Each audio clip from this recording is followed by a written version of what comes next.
Speaking of that, I have a trippy little story about how I learned about Aesop Rock. Did I ever tell you this story? I don't think so.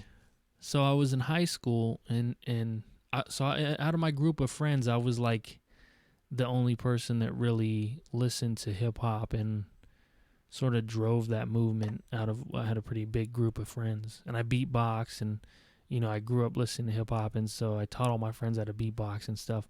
So I was kind of like the hip hop person, and a lot of my friends were into like punk or metal or shit like that. I mean, they like rap. They like gangster rap and stuff. But I was into like East Coast rap, and so my friend knocked on my window one day, which is what we did back in the day before there were cell phones, and Right.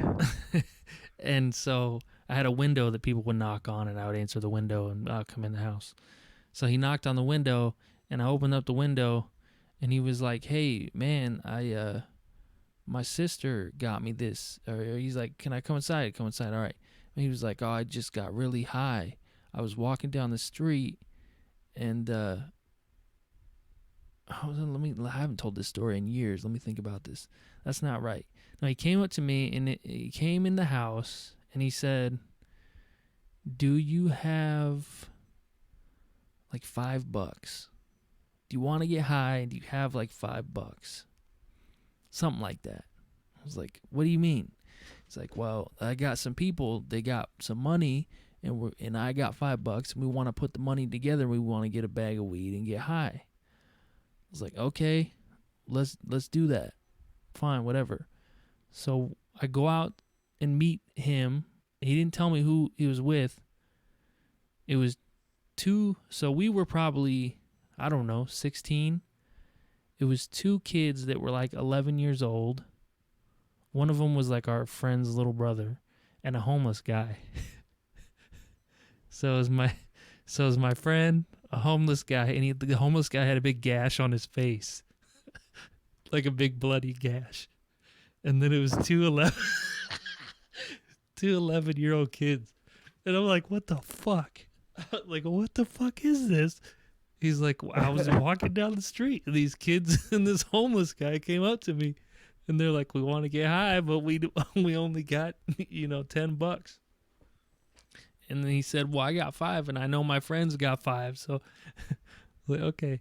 So we get the money together, and we go and we get some weed or whatever, and we go and we're like at this in this parking lot behind these big semi trucks, and so we're smoking this weed with the homeless guy and the kids, and the and my friend's like, "Hey, it was my birthday like a week ago or whatever. My sister gave me this CD, and it's this rapper, and she said he's from New York, and I listened to it, and I didn't really, it was cool and everything, but I knew like you like East Coast hip hop, so he gives me the CD, and it's like in black and white, and it's got a picture of some guy on the back in front of a TV, and it's in black and white. So I don't know who the guy is, and his name is Aesop Rock, but it's spelled AESOP, which is Right. like, what the fuck is that word, So I knew nothing about it. Didn't have the internet back then, and I had my Discman, and I'd listen to that album. Was it whatever that album's name is? I can't remember. Did you ever listen to Aesop Rock? A little bit. I can't name any of his stuff though. Fuck, I can't remember. But he had this really classic album. It was like Labor Days. That's what it was called. Every song on it's amazing. It's amazing. It's like a classic. Like it should be up there with Illmatic, with all the albums. Right? It's classic. Yeah. So I'm listening to the damn thing, and it's like he raps insane, like in the weirdest fucking way, you know, and it just His stuff was like poetry. You know yeah, what I mean? yeah, and it just exploded my brain, and Yeah. I didn't know if he was white. I didn't know if he was black. I thought maybe he was like Arab, because in the picture he didn't, Yeah. and his He voice kind was of looked like weird. a scruffier Jimmy Fallon to me. Yeah, he does. Yeah, and he talked with the weird. I can't even. I can't do it. I haven't listened to him in so many years, but. Turn it with the wanness and turn it with the he had this like weird like way that he enunciated things. Better bartenders and hard games and whatever the fuck. And so, but anyway, it just exploded my brain, and it was like I had no way of researching him. My friend's sister lived in Portland, and so I just listened to that album every day. I got all my friends into it, and we were just like amazed by this music. And then finally I realized years later I realized he was a white guy. And then when I was like 19, I guess there's only a few years in between like 15 and 19, but it seems like a lifetime. They're like big years though. Yeah. Well, it seemed like years later. Anyway, years later when I was 19, a dude from Same Underneath flew Aesop Rock out to Portland, and I got to like I knew him, and I got to stand in front of the stage and like watch him perform, and he ate mushrooms before the show, and it was crazy. And now he lives in Portland, actually. He does, Aesop Rock. Yeah, I heard he has like a farm out somewhere in, one of the neighboring like counties or something. I don't know. Janie shot a couple music videos for him. Right.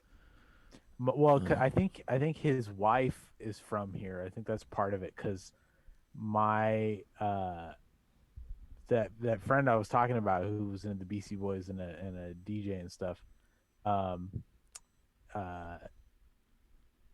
he with this girl we went to high school with was like best friends with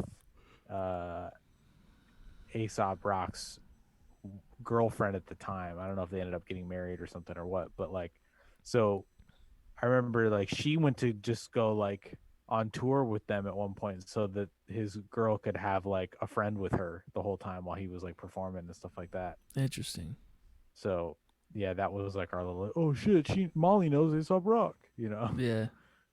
What's crazy about him is that, what was crazy to me is that when I went to that show, they did like a freestyle session where they just played a beat or whatever, and him and what was the guy with Rob Sonic was with him, and they freestyled. Yeah, the guy with the shaved head, the kind of bigger guy. Uh-huh. And when he freestyles, he was dope. He freestyled just like anybody else. He was just like kicking normal rhymes. It wasn't like little Sarah lived with her parents and she was ripping. That was good. Little Sarah. Sarah moved in house and got money, and that's cool, or whatever the fuck. That Lucy song is fucking amazing. Anyway, album, that was a dope song. Yeah, that's from that album Labor Days. But yeah, so that's my Aesop Rock story. Little Sarah. It almost turns into like a fucking E40 impression. Yeah. I mean, I haven't listened to Aesop. Sarah lived with her parents, and it was scarce when. Tell me where Sarah lives. Tell me. Why do I sound like a ghost? Like I'm doing an impression.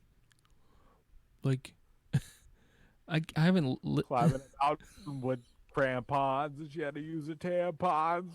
Little Sarah.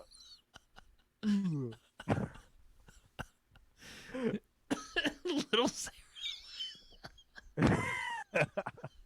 Why is it always Little Sarah? Yo, my favorite Aesop Rock song by far was Little Sarah. Lucy was 7 and wore a head of blue berets.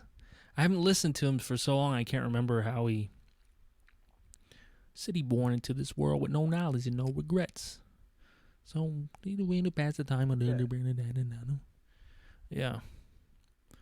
It would be like, there was that one song where he was like, Little Sarah live with her parents.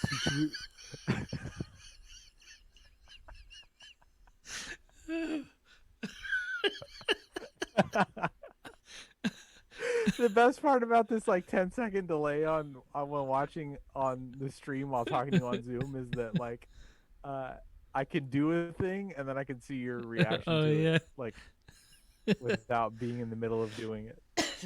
that's great. Little Sarah was live with her parents.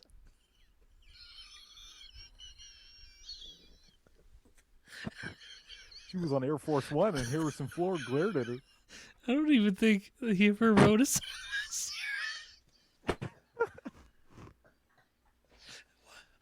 Why is it so he funny to me? I was thinking of that Lucy song, but it's literally been 10 years or more since I heard it. So in my head, it was just Little Sarah.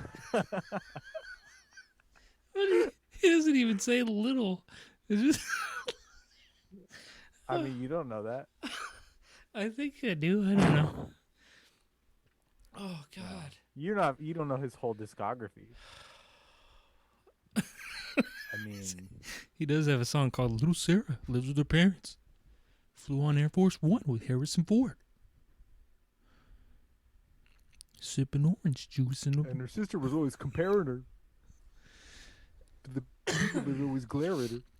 That's the thing, is you can't really imitate Aesop Rock because he didn't rhyme like that. He rhymed like all types of weird ways. I mean, I think I'm nailing it. I don't know. Yeah, no. No, you're not. I wish we could. And now what I'm going to do for the next week is I'm going to listen to Aesop Rock. And I'm going to come back doing like... And you're going to be like, God damn it, he was right. And I'll be like, Little Sarah. Fucking right. Little Sarah lives in a house with her parents.